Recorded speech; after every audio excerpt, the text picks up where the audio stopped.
माथेफिरू आरोपीची पोलिसांकडून धिंड।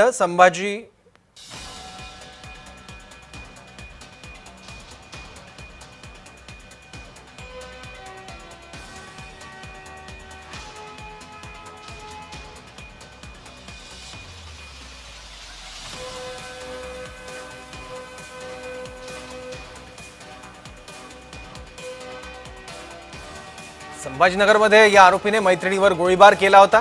त्यानंतर गुंड तेजाची पोलिसांनी धिंड काढली आहे। याबद्दल आणखी माहिती घेऊ आपले प्रतिनिधी विजय चेडेकडून। विजय,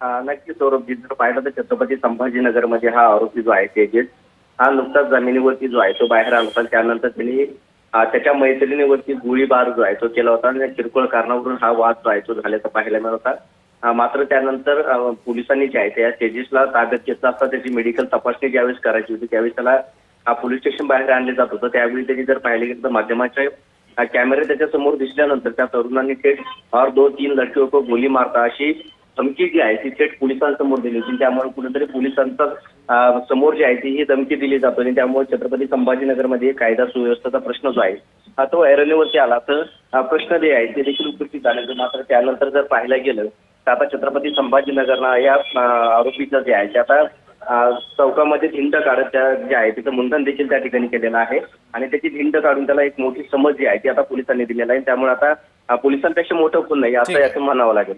ठीक आहे विजय, धन्यवाद या माहितीबद्दल।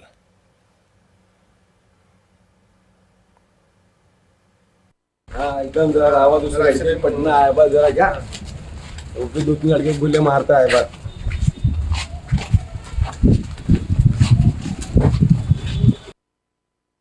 एकदम जरा आवाज दूसरा ऐसे पटना है बस जरा क्या वो भी 2-3 लड़के गुल्ले मारता है बस।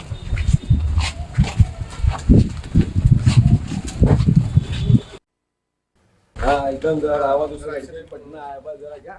याच गुंड तेजाची पोलिसांनी आता धिंड काढली आहे। शहरातून त्याला पोलिसांनी धिंड काढत नेलं आणि त्याची दहशत संपवण्याचा प्रयत्न केला।